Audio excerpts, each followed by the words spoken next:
Minutos, 7:13 minutos de la mañana. Vamos con nuestra agenda económica de esta semana de la mano de Ecoanalítica. Ecoanalítica. Balance del mundo económico. Con Román Losinski. Y Asdrúbal Oliveros, economista, socio director de Ecoanalítica. Asdrúbal, buen día, ¿cómo estás? Buenos días, Román. Un saludo para ti y para todas las personas que hasta ahora de la mañana nos están oyendo. Muchísimas gracias por atendernos. Asdrúbal, el lunes nos comentó a propósito de algo publicado en Gaceta Oficial. Llamamos a tu colega economista Tamara Herrera. Tamara nos comentó que lo publicaba en Gaceta sobre el impuesto a las grandes transacciones financieras. No es más que una extensión de lo que ya había. Ahora, leía, sin embargo, ayer que diputados de la Asamblea Nacional, esta Asamblea de 2020, preparan un proyecto de reforma parcial sobre el impuesto a las grandes transacciones financieras. Asdrúbal, ¿qué harías? ¿Qué debería hacerse con ese impuesto, con ese instrumento? Si es de modificación, ¿qué debería modificarse? Bueno, Román, si tú me lo preguntas a mí, yo tuviera el poder de decisión en un plano, digamos, teórico, yo lo eliminaría. Yo creo que al final el impuesto a las grandes transacciones financieras genera una profunda distorsión en toda la cadena de valor, sobre todo en la cadena productiva y de dos sectores claves para el país, como lo es el sector alimentos y el sector salud. Además, genera complicaciones importantes también en la actividad comercial y al propio consumidor le está generando pues un costo mayor de los productos sin ningún tipo de discriminación, así que es un impuesto regresivo, es decir, es un impuesto que independientemente de tu renta, puedes ganar mucho o ganar poco, la mayoría ganan muy poco, te va a terminar afectando, independientemente del monto, porque eso de grandes transacciones no es más allá que una simple frase, o sea, tú al final vas a comprar algo y por muy barato que sea, si lo vas a pagar en dólares efectivos, por ejemplo, tienes que pagar el impuesto. Entonces yo lo eliminaría. Suponiendo que eso no se va a hacer, entonces buscaría una reducción de la tasa, bajara aún más la tasa y lo estableciera en transacciones bastante supeditadas, lo eliminara a nivel del consumidor final, es decir, del último eslabón de la cadena y lo dejara más que todo para clientes jurídicos, para empresas. Suponiendo que no se elimine. Ahora, yo pienso que lo que el país puede ganar en términos de eliminar el impuesto a las grandes transacciones, volver a darle soporte a las operaciones en divisa, optimizar también los medios de pago en dólares, puede ser beneficioso para nuevamente levantar un poco el dinamismo de la economía, porque recuerda que prácticamente desde octubre del año pasado estamos viendo una economía que empieza a paralizarse y que, está hoy en una fase más bien de estancamiento. Hablando de dinamismo de la economía, Celso Fantinel estuvo ayer acá en el programa, estuvo en el estudio, Celso Fantinel, presidente de Fedeagro, insistía, como tantos otros sectores, en la necesidad de crédito para impulsar ese sector, para impulsar el país. De hecho, fuera del aire nos comentó que lo que invierte en el campo Colombia llega a ser 5 veces lo que se invierte en Venezuela. La necesidad del crédito sigue estando allí, lo que me obliga a hacerte la pregunta, digamos, en dos tiempos o desde dos aristas o perspectivas. Uno, la legalidad, la posibilidad de que efectivamente la banca pueda otorgar los créditos, pero luego, ¿cómo está la banca? La banca pública y privada en Venezuela. ¿Está en capacidad la banca de otorgar créditos, grandes créditos en el país? Ese es un buen punto, Román, y lo voy a dividir en dos partes, ¿no? Por un lado, como la visión, digamos, más de coyuntura de corto plazo. Nosotros estimamos que el crédito este año puede tener un ligero incremento. Esto es en realidad es una buena noticia. Pensamos que la cartera de crédito, que en este momento puede estar en alrededor de unos 800 millones de dólares, puede alcanzar cerca de 1.000 millones de dólares a finalizar este año 2023, ¿no? Eso es un poco por encima de 1.5 puntos de PIB, para que tengamos un poco en términos referenciales en lo que es el crédito respecto al tamaño de la economía. Para poder hacer la comparación, por ahí en 2012, 2013, la cartera de crédito respecto a la economía era alrededor de 16%, 16 puntos de PIB. Hoy estamos en 1.5 puntos de PIB, ¿no? Un poco para que tengamos la referencia en términos de tamaño. Pero lamentablemente ese incremento del crédito que yo estoy hablando de unos 200 millones de dólares está muy concentrado. ¿De dónde está concentrado? Principalmente en grandes empresas, en grupos corporativos, digamos, bastante consolidados, no necesariamente en pequeñas empresas, emprendedores, pequeños abastos, ni mucho menos la persona natural o el consumidor, ¿no? Lo que llamamos el crédito al consumo. Ese es el primer elemento de concentración.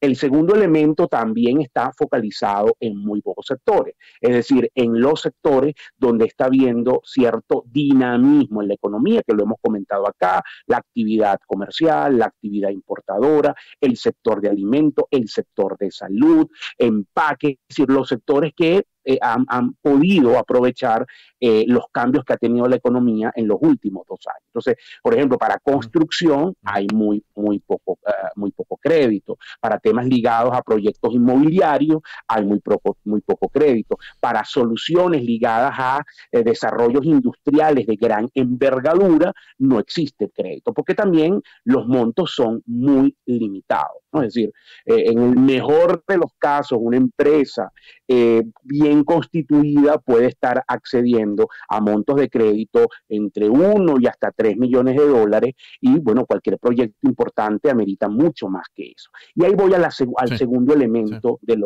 comentario, y es el problema estructural que tenemos como economía. Es decir, lamentablemente por la crisis, por la hiperinflación, la banca venezolana se ha achicado, como se achicó también la economía. Es decir, la banca no es ajena al proceso que ocurrió, también se ha achicado, y la capacidad hoy de la banca, más allá de estos aumentos que acabo de comentar, de poder financiar grandes proyectos en Venezuela es muy limitada.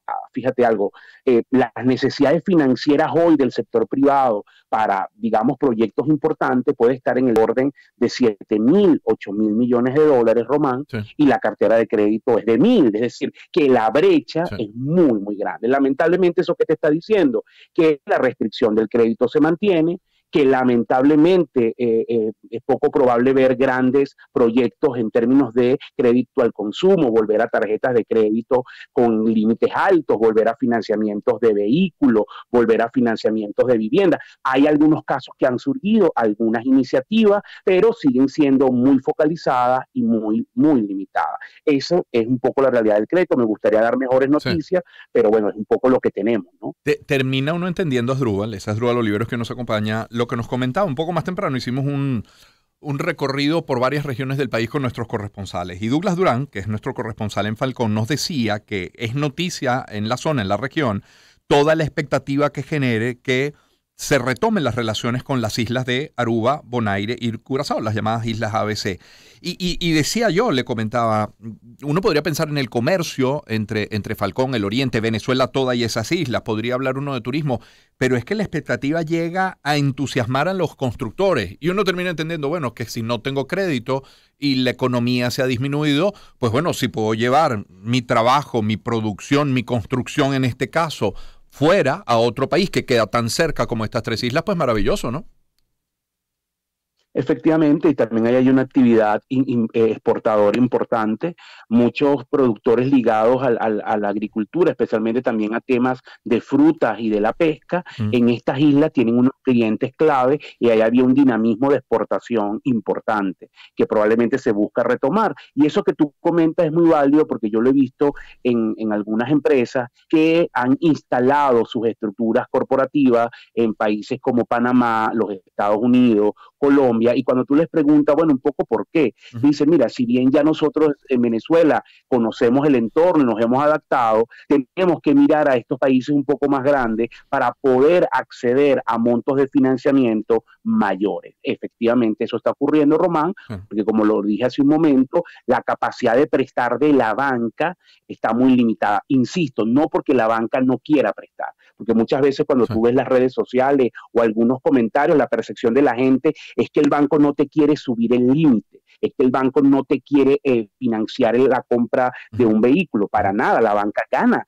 dinero con eso, no es una hermanita de la caridad. El crédito te lo presta a una tasa de interés, que por cierto es bastante alta en este momento, y ahí hay un beneficio para el banco, pero no tiene capacidad, no tiene suficiente liquidez, no tiene la estructura en términos de la adecuación de los indicadores para poder hacer esos préstamos de forma masiva como ocurría antes, porque hay un problema estructural que intenté resumir hace un momento en términos de tamaño. Claro.